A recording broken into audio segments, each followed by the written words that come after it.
कैसे हो बच्चों? Welcome to Magnet Minds Institute. I hope आप सब अच्छा कर रहे होंगे।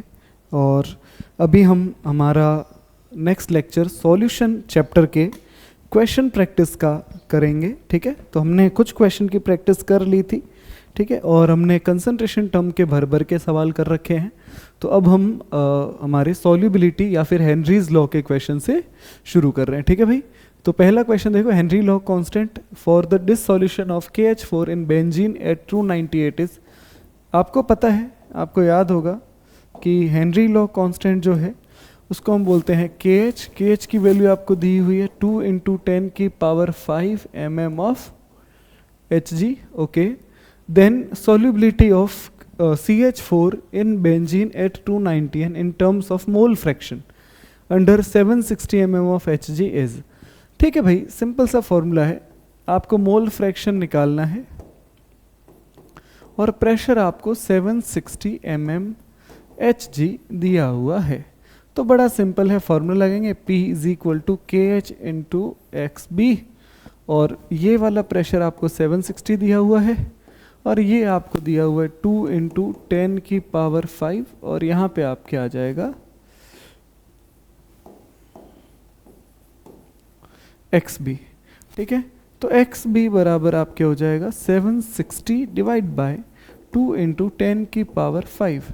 2 से आप इसको कट कर दीजिए। आप अगर कट करते हो तो ये आ जाएगा आपके 380, और आप इसको लिख सकते हो 380 × 10⁻⁻5, है ना। अगर आप इसको थोड़ा और सॉल्व करते हो तो आपके ये आ जाएगा 3.8 × 10⁻3।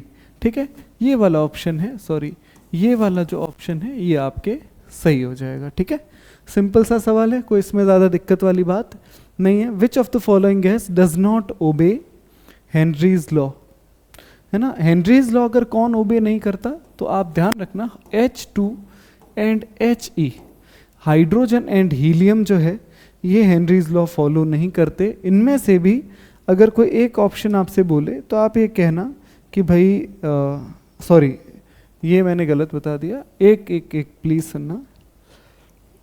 NH3 है वो हेनरीज लॉ ओबे नहीं करेगी, ये मैंने आपको बताया भी था। क्यों? क्योंकि ये जैसे ही वाटर के साथ कनेक्ट होती है तो ये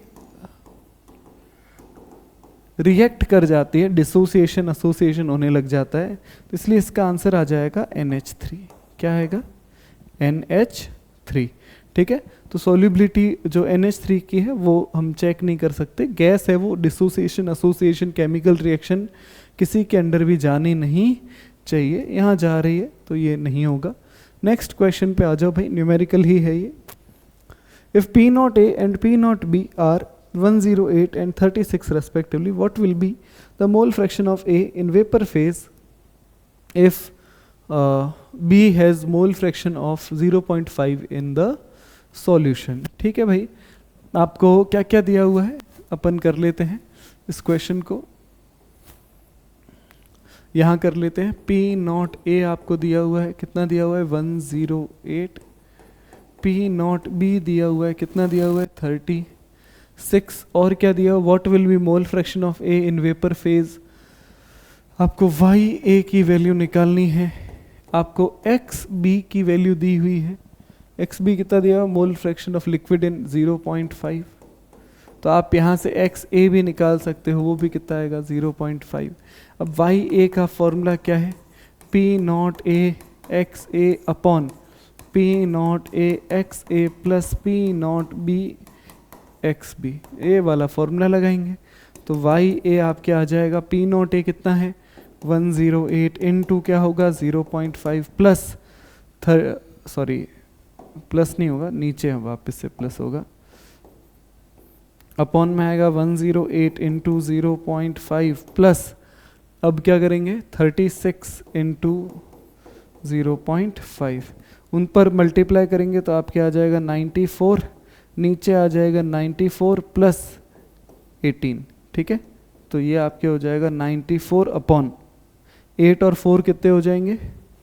8 और 4 हो जाएंगे 12, और 12 के साथ अगर मैं 1 ऐड कर देता हूँ कैरी वाला तो 11 हो जाएगा ना। तो ये आपके आ जाएगा 114। ठीक है, जब आप इसको इन दोनों को डिवाइड दोगे तो आपको मोल फ्रैक्शन मिल जाएगा। आई थिंक इसका मोल फ्रैक्शन ये 0.75 के आसपास आना चाहिए। ठीक है, मोल फ्रैक्शन देखो ज़्यादा आ रहा है इसका, है ना। ठीक है, तो आप इस तरह से इसको कर सकते हो, इस क्वेश्चन को। एक मिनट हाँ बच्चों, सॉरी मैंने आपके थोड़ी सी कैलकुलेशन में गड़बड़ कर दी।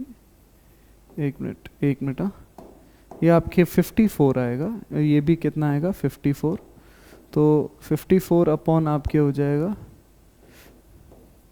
54 डिवाइडेड बाय आपके हो जाएगा 18 और 8 और ये हो गए 2 और ये हो जाएगा 72। ठीक है, तो हाँ 0.75 परफेक्ट आएगा।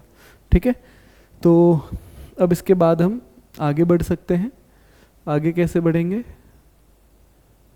9 6 जा और 9 9 जा, 6 और 9। ठीक है, 0.6 आएगा बच्चों इसका आंसर। अगर मैं इन दोनों को कट करता हूँ 9 की टेबल से तो ये जाएगा 6/9, है ना। तो 6/9 कितना होगा 2/3, तो 0.67 करके कुछ आंसर आना चाहिए। ठीक है, 9 6 जा 9 8 जा 6/8, 6/8 करोगे तो आपके 3/4 0.75। ठीक है, आंसर हमारा सही था।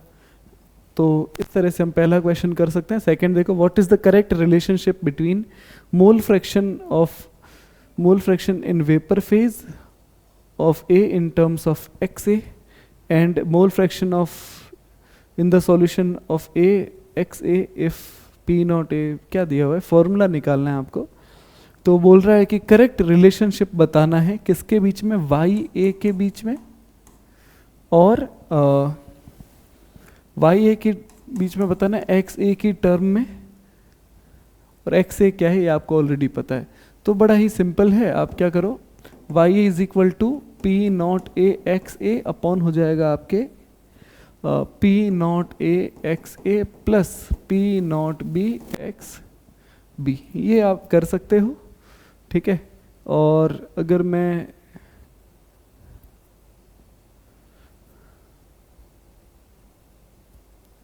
ठीक है इसको और थोड़ा सॉल्व करते हैं। अगर मैं इसको सॉल्व करता हूँ YA, तो ये आपके हो जाएगा P0 A XA। यहाँ पे आप लिख सकते हो P0 A XA plus P0 B 1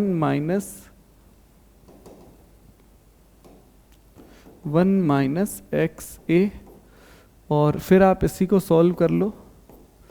ये आ जाएगा P0 A XA अपॉन में आपके आ जाएगा P0 A XA plus P0 B plus minus XA P0 B। ठीक है, अब आप यहाँ से थोड़ा बहुत कॉमन वगैरह लेके कर सकते हो ट्राई।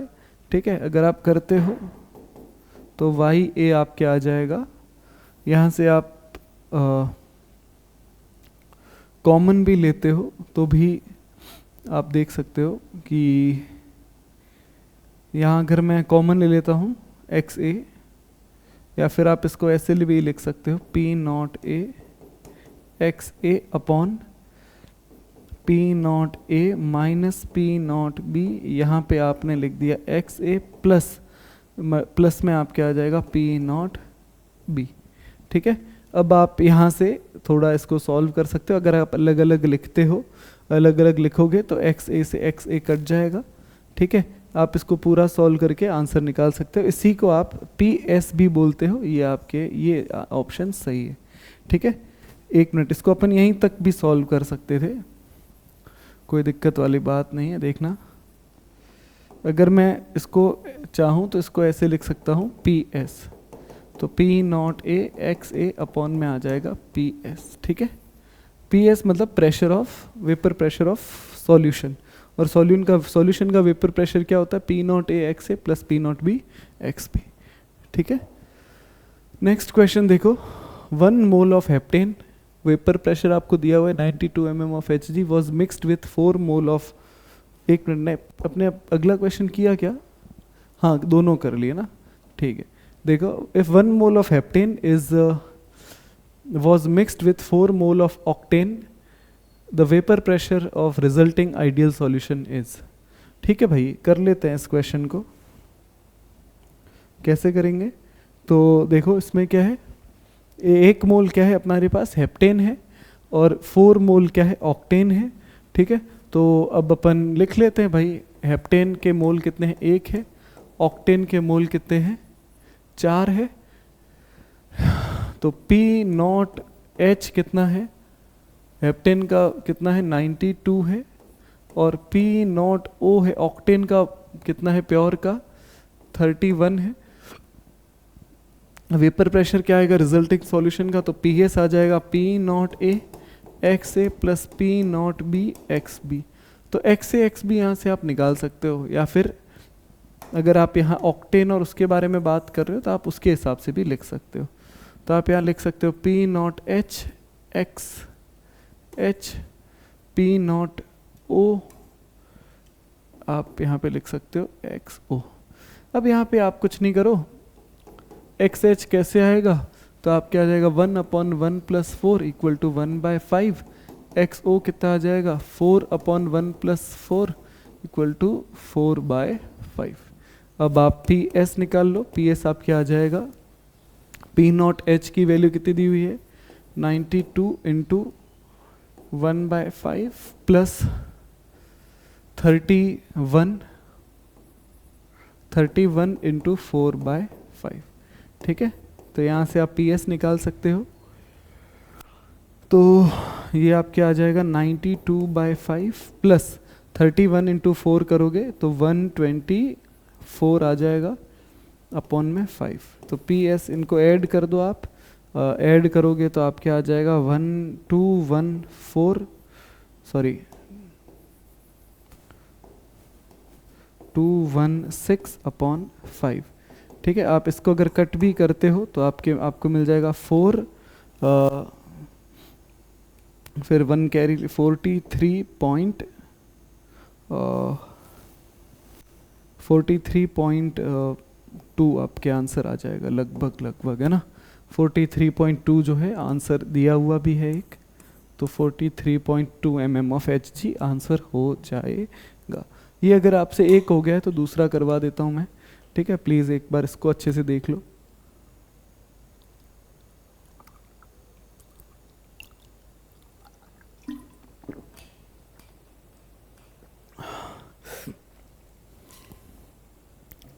नेक्स्ट सवाल है, at 88 degree Celsius benzene has vapour pressure of 900 torr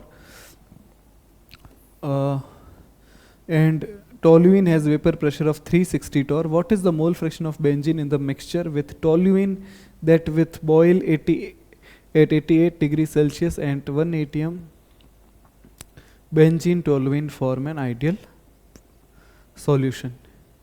ठीक है, तो मोल फ्रैक्शन बेंजीन का मिक्सचर में बताना है। ओके, आपको क्या क्या दिया हुआ है। ठीक है, चलो बच्चों यहाँ देखते हैं, ट्राई करते हैं। ठीक है, 1 atm प्रेशर आपको दिया हुआ है, तो आपको प्रेशर ऑफ सॉल्यूशन कितना है 760 torr है। P नॉट बेंजीन का है 900 torr और P नॉट टोल्यूइन का है, P नॉट टोल्यूइन का आपको दिया हुआ है 360 torr। ठीक है, अब क्या करेंगे, अब फॉर्मूला लगाएंगे PS = P not B XB plus P not T XT। ठीक है, अब हम इसी को लिख सकते हैं PS = P नॉट B, यहाँ पे लिख सकते हैं 1 - XT plus P not T, यहाँ पे हो जाएगा XT। फिर हम PS को लिख सकते हैं P not B minus P not B XT plus P not T XT। ठीक है, अब हम क्या कर सकते हैं, इसी फॉर्मूला को और थोड़ा एक स्टेप आगे ले जाते हैं और ऐसे लिख सकते हैं कि P नॉट B, फिर प्लस में आप लिख दो P not T minus P not B, और यहाँ पे आप लिख दो XT। अब बस कुछ नहीं करो, ये मैंने फॉर्मूला डिराइव आपके सामने किया है, ठीक है। अब आप क्या करो, इसमें वैल्यू पुट कर दो। P नॉट PS है 760 इक्वल टू हो जाएगा P नॉट B, आपको पता है कितना है 900 है, प्लस अब PT कितना है 360 है, उसमें से माइनस क्या करेंगे 900 माइनस करेंगे, तो 900 माइनस कर दो। और XT कितना है, XT की वैल्यू हमें पता नहीं है, ठीक है। अब क्या करेंगे, सॉल्व करेंगे, इसको सॉल्व अभी कर लेते हैं। तो आप इसको सॉल्व कर सकते हो। तो 760 माइनस 900 इज इक्वल टू, ये आपके 360 में से अगर मैं इसको माइनस कर देता हूँ 900 को, तो 360 माइनस 900 आपको कितना मिल जाएगा। आप इसको उल्टा माइनस कर दो तो आपको 540 मिल जाएगा, है ना। तो आपके ये आ जाएगा माइनस का 540 और पीछे आ जाएगा XT। इसमें से इसको माइनस करोगे तो यहाँ आपको मिल जाएगा माइनस का 140 is equal to minus 540 XT। अब आप इन दोनों को कट कर दो, प्लस हो गए। अब आपके सामने आ गई XT की वैल्यू। XT कितना आ गया 140 अपॉन 540, 0 से 0 चला गया, 0 से 0 चला गया। आप इन दोनों को कट कर दो, अगर दोनों को कट कर दोगे तो आपको मोल फ्रैक्शन मिल जाएगा, किसका, बेंजीन का। बेंजीन का नहीं मिलेगा, दूसरे वाले का मिलेगा। अगर XT की वैल्यू 14 अपॉन 54 है तो XB की वैल्यू 40 अपॉन 54 होगी, तभी दोनों का सम आएगा बराबर। तो अगर XT है 40 अपॉन 54, इन दोनों को आप 2 की टेबल से कट कर दो, आप क्या आ जाएगा 20 अपॉन 27। तो 20 अपॉन 27 ऑलमोस्ट हम कह सकते हैं कि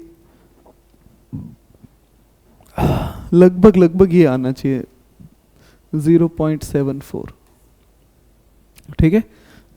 एक बार प्लीज़ दोबारा देख लेना अगर तुम्हें ये थोड़ा हैवी लगा हो, बाकी है तो सिंपल, कोई ज़्यादा दिक्कत वाली बात नहीं है, पर फिर भी अगर आपको लगता है तो आप दोबारा देख सकते हो, ठीक है। तो नेक्स्ट क्वेश्चन पे चले। एक सवाल आ गया है आपके सामने, which condition is not satisfied by an ideal solution. Ideal solution में डेल्टा H मिक्सिंग 0 होता है क्या, हाँ होता है। और डेल्टा V मिक्सिंग 0 होता है।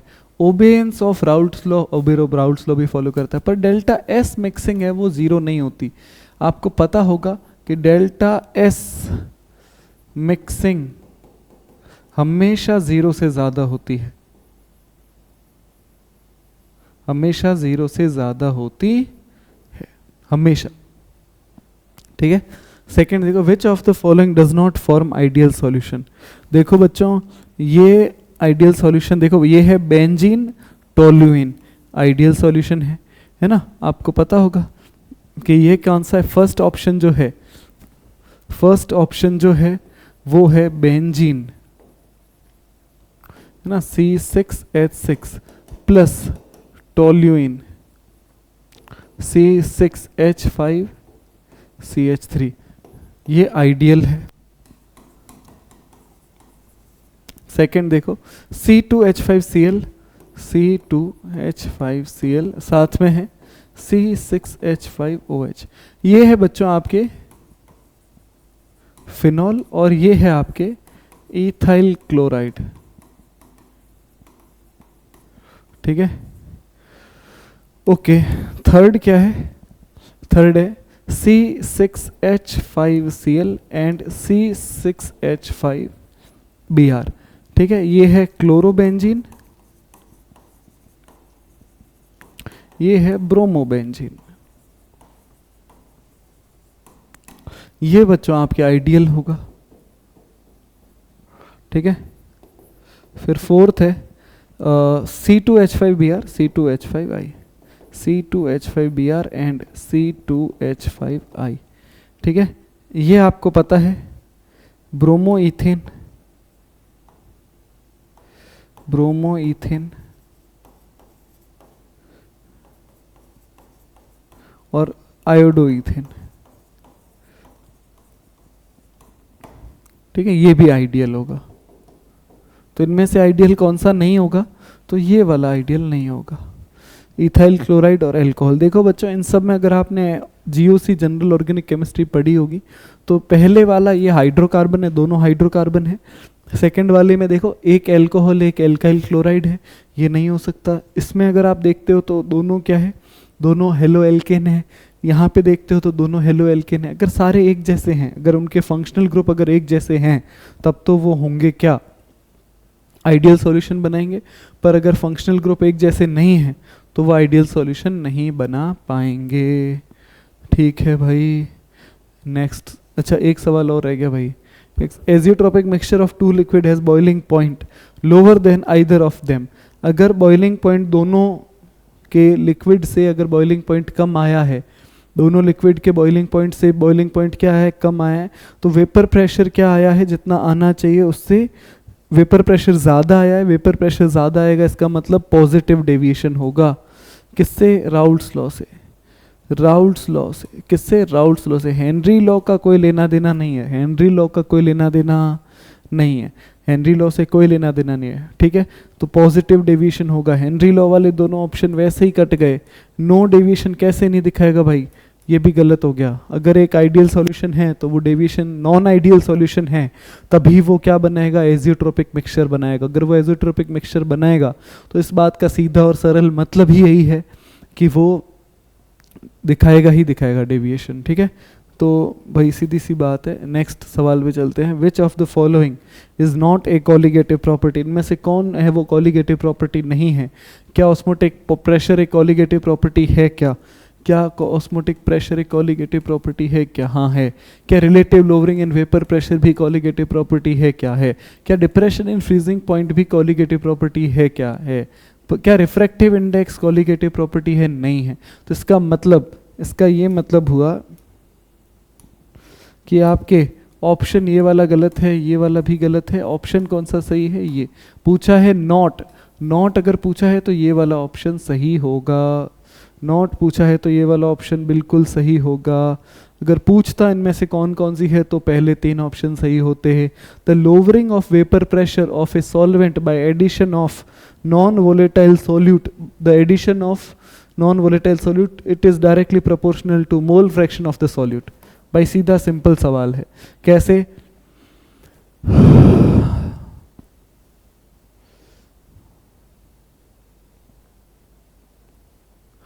ठीक है, आपको पता होगा P not minus P upon P not equal to क्या होता है?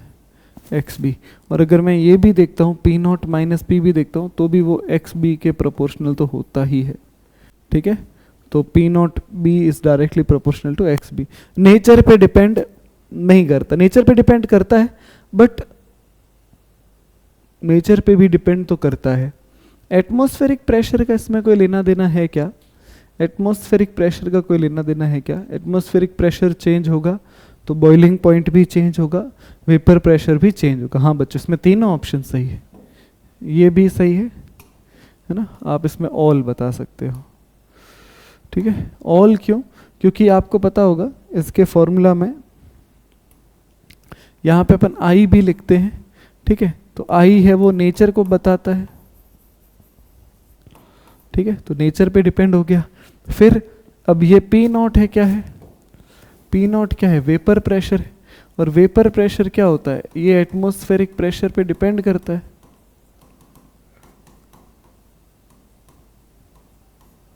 एटमॉस्फेरिक प्रेशर पे डिपेंड करता है। ठीक है, the relative lowering of vapour pressure is equal to the mole fraction of non-volatile solute. This statement was given by relative lowering in vapor pressure is equal to mole fraction of non-volatile solute. ये Raoult ने दिया था, Raoult's law है। कौन सा law है? ठीक है, जूल का तो हमें कोई लेना देना नहीं है, डेल्टन का कोई लेना देना नहीं है। हेनरी ने जो बोला था वो किसके बारे में बोला था? वो सॉल्युबिलिटी ऑफ गैस के बारे में बोला था, पर रिलेटिव लोअरिंग वेपर प्रेशर के बारे में कोई भी बात उन्होंने नहीं करी थी। ठीक है, सिंपल सिंपल से सवाल है, सिंपल सिंपल से उनके जवाब है। ठीक है, कोई इसमें ज़्यादा दिक्कत परेशानी आई थिंक नहीं होनी चाहिए। थ्योरेटिकल सवाल में तो बिल्कुल कोई प्रॉब्लम नहीं आनी चाहिए। ठीक है, नेक्स्ट क्वेश्चन देखो भाई, अगला सवाल देखेंगे सभी बच्चे। The vapour pressure of a solution having solid as solute and liquid as solvent, है ना। वेपर प्रेशर में अगर सॉलिड सॉल्यूट है और लिक्विड सॉल्वेंट है, directly proportional to the mole fraction of solvent. Vapour pressure directly proportional नहीं होगा। दूसरा, inversely proportional to mole fraction of solvent, solvent के मोल फ्रैक्शन के डायरेक्टली प्रोपोर्शनल होगा। सही बात है, ठीक है, डायरेक्टली प्रोपोर्शनल टू सॉल्यूट के मोल फ्रैक्शन के इन्वर्सली प्रोपोर्शनल होना चाहिए। ठीक है, अब इस क्वेश्चन में दो आंसर मेरे को लग रहा है कि सही है, पर दो तो आपको भी पता है सही नहीं हो सकते। पहला तो देखो, the vapour pressure of solution having solid as solute and liquid as solvent, तो आप बस ये कह सकते हो कि वेपर प्रेशर होगा वो डायरेक्टली प्रोपोर्शनल होगा मोल फ्रैक्शन ऑफ द सॉल्वेंट के। ठीक है, यहाँ से आप ऐसे देख सकते हो कि vapour pressure of solution is directly proportional to x A. ठीक है, तो ये वाला ऑप्शन आपके सही हो जाएगा। ठीक है,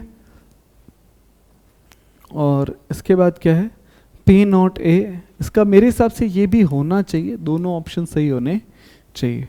ठीक है, P not and PS are vapor pressure of solvent and its solution, N1 and N2 are the mole fraction of solute respectively। Formula बताना है, फॉर्मूला ये रहा, देन फॉर्मूला कौन सा लगेगा, आप देखो ये वाला फॉर्मूला लग जाएगा, ये वाला। ये कैसे लगा आपको पता होगा, P not minus P upon P not equal to होता है XB। ठीक है, और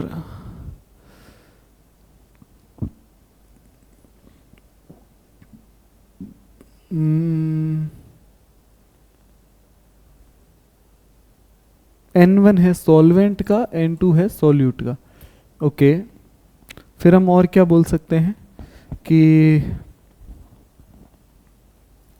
P नॉट माइनस P, और देखो और इनमें से और इसमें क्या स्कोप है, अगर मैं मोल फ्रैक्शन की बात करूं, मोल फ्रैक्शन ही दिए हुए हैं ना, तो XB की जगह आप क्या लिख सकते हो, N2 लिख सकते हो। तो P not minus P upon P not equal to हो जाएगा N2, तो P not minus P equal to हो जाएगा N2 into P not.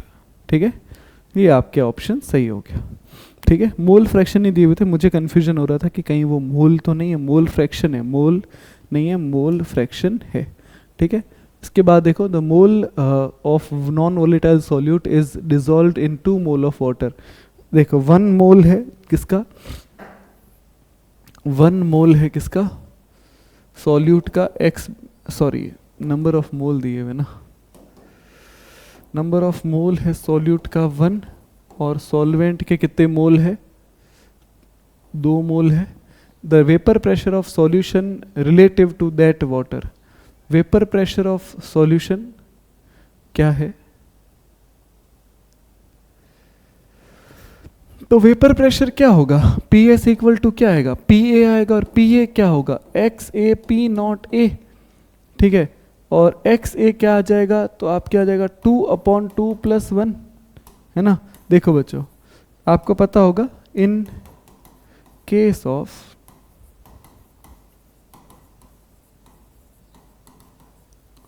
Non volatile solute, ठीक है, तो अब क्या होगा इसमें, आपको पता है भाई XA जो है और P नॉट A है, तो XA आपके हो जाएगा NA upon NA plus NB into क्या आ जाएगा P नॉट A। NA क्या है, 2 है, 1 प्लस 2 है, और P नॉट A कितना है, P नॉट A आपको दिया हुआ है क्या, दिया हुआ है, नहीं है। P नॉट A आपको वेपर प्रेशर प्योर का नहीं दिया हुआ है, तो आप 1 मान लो, और तो क्या करोगे आप, तो आप क्या आ जाएगा 2/3। ठीक है, तो 2/3 इसका आंसर सही हो जाए। ठीक है, सिंपल है, कोई इसमें ज़्यादा दिक्कत परेशानी वाली बात नहीं है। ठीक है, क्वेश्चन बड़े सरल है, पर आपको ट्राई करने पड़ेंगे, जितने आप ट्राई करोगे उतने ही आपसे होंगे। ठीक है, और मैं तो यही सजेस्ट करूँगा कि आपके सामने जब भी स्क्रीन पे क्वेश्चन आए तब आप उसे रोको, खुद ट्राई करो, फिर जब मैं सॉल्व करवाता हूँ तो चेक करो। ठीक है, the vapour pressure of dilute aqueous solution of glucose is 750 mmHg at 373 Kelvin. The mole fraction of solute is, the vapor pressure of dilute solution of glucose, vapor pressure of dilute solution दिया हुआ है, vapour pressure कितना दिया हुआ है, आप इसको vapour pressure को PS लिख दो, PS आपको दिया हुआ है 750 mmHg, और मोल फ्रैक्शन ऑफ सोल्यूट निकालना है आपको, XB की वैल्यू निकालनी है। ठीक है, और आपको कुछ ऐसा बोला हुआ है 373 केल्विन, तो P0A जो है सॉरी P0A की आप वैल्यू 760 mmHg मानोगे। क्यों?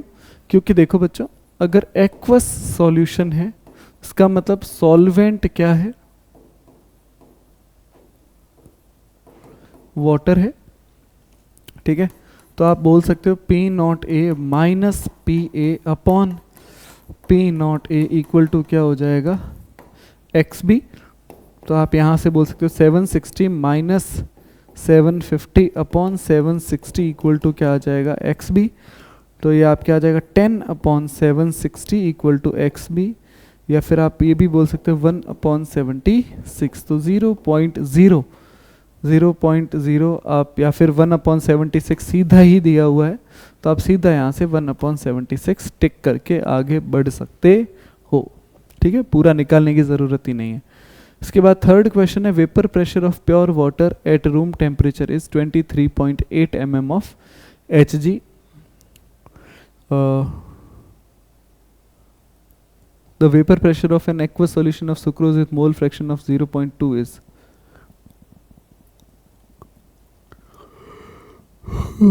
देखो इस सवाल को सीधा सीधा भी किया जा सकता है। अगर ये 23.8 है तो जैसे ही आप इसमें सुक्रोज ऐड करोगे तो सुक्रोज क्या है, एक सुक्रोज ये रहा, सुक्रोज क्या है, एक नॉन वोलेटाइल सॉल्यूट है। सुक्रोज क्या है, नॉन वोलेटाइल सॉल्यूट।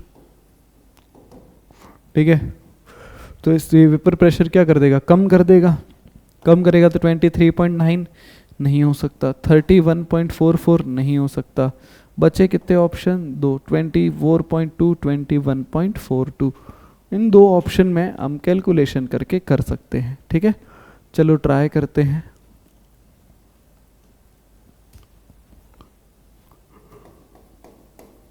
P0A दिया हुआ है 23.8, XB दिया हुआ है 0.1।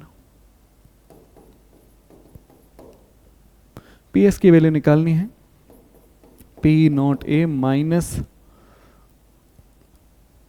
P upon P0A।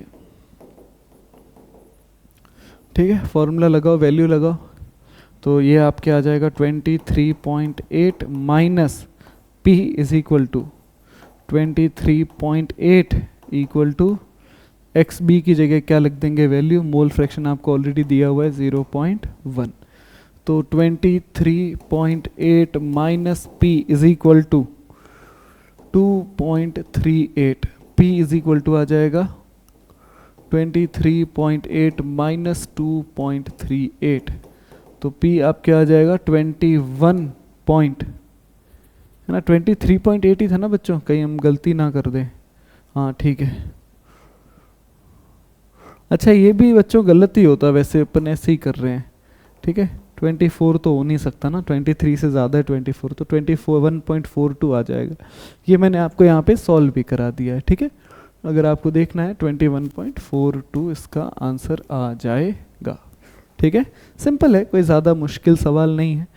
इस पे आपको मैंने भरपूर सवाल करा दिया। आई थिंक सबसे ज़्यादा क्वेश्चन अपन ने इस पे ही किए, RLVP पे ही किए हैं। ठीक है, हाँ ठीक है, एक क्वेश्चन और है लास्ट RLVP पे, वो कर लेते हैं, इसके बाद फिर अपन अगले टॉपिक्स पे चल लेंगे। The vapour pressure of pure A is 10 torr, तो P not A is equal to दिया हुआ है 10 टॉर, और at same temperature when 1 gram of B is dissolved in 20 gram of A. ठीक है, तो WA दिया हुआ है आपको 20 और WB दिया हुआ है 1। ठीक है, if molecular mass of A, तो MA की वैल्यू आपको दी हुई है 200 और मोलर मास ऑफ B है वो आपको पता नहीं है। ठीक है, तो क्या करेंगे, आंसर निकालते हैं। आपको सॉल्यूशन के बारे में कुछ दिया हुआ है क्या? The vapour pressure of pure A is 10 torr, okay, और रिड्यूस टू 9 टॉर, ये आपको बढ़िया, ये इन्फॉर्मेशन होनी चाहिए, वही मैं सोचूं। पी प्रेशर ऑफ सॉल्यूशन कितना हो जाएगा, 9 टॉर। ठीक है, आप क्या बोल सकते हो, P not A minus P upon P not A is equal to हो जाएगा XB, और XB की जगह आप सीधा सीधा लिख सकते हो NB upon NA plus NB। ठीक है, वैल्यू रख दो 10 minus 9 upon 10 is equal to number of mole of B कितने हो जाएंगे, B के मोल हो जाएंगे 20 अपॉन, सॉरी B का मास कितना दिया हुआ है, B का मास दिया हुआ है 1 अपॉन इसका मोलर मास हमें पता नहीं है, और इसके मोल आपको दिए हुए हैं। और अगर मैं यहाँ Na लिखता हूँ तो Na का के मोल आप यहाँ से निकाल सकते हो 20 अपॉन 200 प्लस 1 अपॉन m। ठीक है, यहाँ आपके पास आ जाएगा 1/10 इज इक्वल टू, ये 0 से 0 गया, ये इससे चला गया, आपके पास बचा 1 upon m upon 1 upon 10 plus 1 upon m। अब इनको क्रॉस मल्टीप्लाई कर दो, क्रॉस मल्टीप्लाई करोगे तो क्या होगा, ये इधर आके मल्टीप्लाई में हो जाएगा 1 upon 10 plus 1 upon m is equal to 1 upon m। इसको आगे सॉल्व कर लेते हैं, तो 1 upon 100 plus 1 upon 10m equal to 1 upon m। ठीक है, अब इसको सॉल्व करने के लिए 1 अपॉन 10m को उधर भेज देते हैं। ठीक है, भेज दिया, भेज देंगे तो आ जाएगा 1 upon 100 equal to 1 upon m minus 1 upon 10m। अब इधर ऊपर नीचे 10 से मल्टीप्लाई कर दो तो 10 माइनस 1 अपॉन 10m। ठीक है, तो यहाँ पे बचा हुआ पार्ट यहाँ कर लेते हैं। ठीक है, तो ये आपके हो जाएगा 1 upon 100 is equal to 9 upon 10m, cross multiply करेंगे, m को इधर भेज देते हैं, 100 को इधर ले आते हैं, m इज इक्वल टू हो जाएगा 900 अपॉन 10। ठीक है, 0 से 0 उड़ा दो तो मोलर मास m कितना आ जाएगा, 90 आ जाएगा। 90 कोई ऑप्शन में है, हाँ है। ठीक है, ये वाला क्वेश्चन हमसे इस तरह से हो जाएगा। ठीक है, सारी गिवन वैल्यूज रखी, सॉल्व किया है आपके सामने। अब आप इसके बाद नेक्स्ट क्वेश्चन पे चल सकते हो। द बॉइलिंग पॉइंट ऑफ, आपके पास कुछ लिक्विड दिए हुए हैं C6H6, CH3OH, C6H5NH2 और C6H5NO2, सबके बॉइलिंग पॉइंट आपको दिए हुए। हाईएस्ट वेपर प्रेशर किसका होगा? आपको पता है बच्चों, vapour pressure is inversely proportional to boiling point. Vapour pressure is inversely proportional to boiling point. बताओ भाई, वेपर प्रेशर जिस बॉइलिंग पॉइंट सबसे कम किसका है? CH3OH का। ओके, पर ये ऑप्शन में है, ये रहा, तो बस आगे बढ़ो। ठीक है, इसके बाद next, if Raoult's law is obeyed the vapour pressure of solution in vapour pressure of solvent in a solution is directly proportional to. तो वेपर प्रेशर ऑफ सॉल्वेंट क्या होगा? सॉल्यूशन में किसके डायरेक्टली प्रोपोर्शनल होगा? मोल फ्रैक्शन के। जितना mole fraction होगा उसके, मोल फ्रैक्शन ऑफ सॉल्वेंट के ही डायरेक्टली प्रोपोर्शनल होगा, सॉल्यूट का कोई लेना देना नहीं है। ठीक है, ये हमारे हो गया। अब अपन फिर नेक्स्ट स्लाइड पे चलते हैं। इस पे भी कितने क्वेश्चन हैं? 2 क्वेश्चन हैं। ठीक है, आई थिंक यहाँ तक आपको सही से समझ में आ गया होगा। ठीक है, अपने पास अभी तो बहुत सारे क्वेश्चंस की स्लाइड है। ठीक है, देखो the vapour pressure of a pure liquid,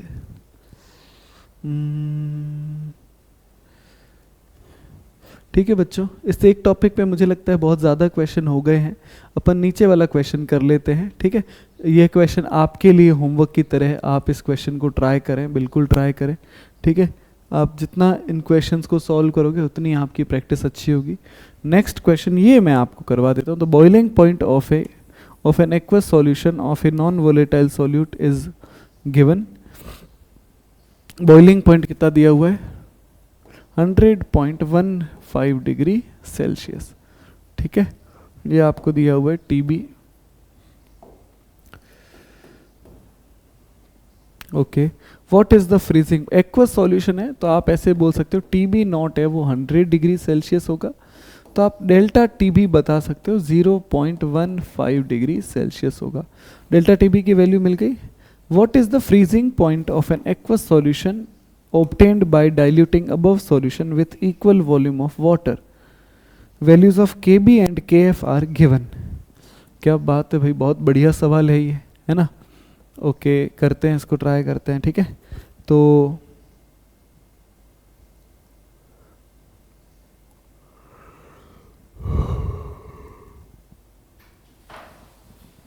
आइए सर। ठीक है, तो ये इस एक क्वेश्चन को कर लेते हैं फिर आगे बढ़ते हैं। ठीक है, तो Kb और Kf की वैल्यू आपको दी हुई है। Kb दिया हुआ है 0.512 और Kf आपको दिया हुआ है 1.86। दोनों के फॉर्मूला लगा दो। Delta TB is equal to KB into m और डेल्टा TF लगा दो KF इंटू एम। ठीक है, फर्स्ट वाले में अपन m की वैल्यू निकालेंगे और सेकंड वाले में रख देंगे। ठीक है, फर्स्ट वाले में निकालते हैं तो डेल्टा TB हो जाएगा 0.15 इक्वल टू KB है 0.512 और आपको मोलैलिटी दी पता नहीं है तो मोलैलिटी की वैल्यू आ जाएगी 0.15 अपॉन 0.512। ये आप वैल्यू निकालो और सेकंड वाले में रख दो। सेकंड वाले में कैसे रखेंगे तो डेल्टा TF इक्वल टू आपको निकालना है, KF आपको दिया हुआ है 1.86, इसको आप मल्टीप्लाई कर दो। मैं ऐसे यहाँ पे लिखवा देता हूँ, एक मिनट। तो 1.86 इंटू 0.15 अपॉन 0.512, इसको आप सॉल्व करोगे तो आपको डेल्टा TF की वैल्यू सेल्सियस में मिल जाएगी। ठीक है, थोड़ा सॉल्व करने की कोशिश कर लेते हैं। अगर मैं इसको सॉल्व करता हूं तो पहले तो 2 की टेबल में ये दोनों जाएंगे। अगर मैं इसको 3 से मल्टीप्लाई करूं, ये 3 से सीधा ही कट जाएगा, तो ये 3 से अगर मैं इसको मल्टीप्लाई करता हूं तो 0.15 को अगर मैं 3 से मल्टीप्लाई करता हूं तो लगभग 0.45 डिग्री सेल्सियस आना चाहिए। ठीक है, और इसके नियरेस्ट जो आंसर है, जो क्लोजेस्ट ऑप्शन है वो -0.544 है, ये वाला आंसर सही हो जाएगा। ठीक है, ओके, ठीक है बच्चों। तो ठीक है, ये आज नंबर इतने ही क्वेश्चन करते हैं, बाकी अगली क्लास में करेंगे। एक मिनट में आपके ये सेव कर लेते हैं फाइल को।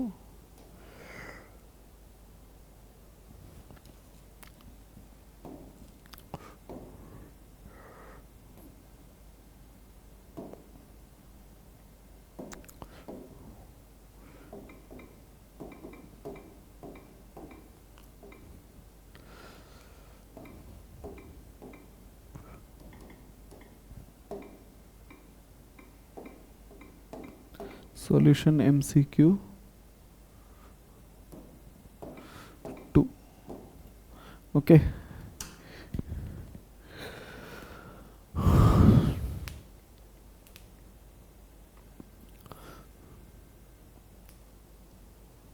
ओके बच्चों, थैंक यू। नेक्स्ट क्लास में मिलते हैं।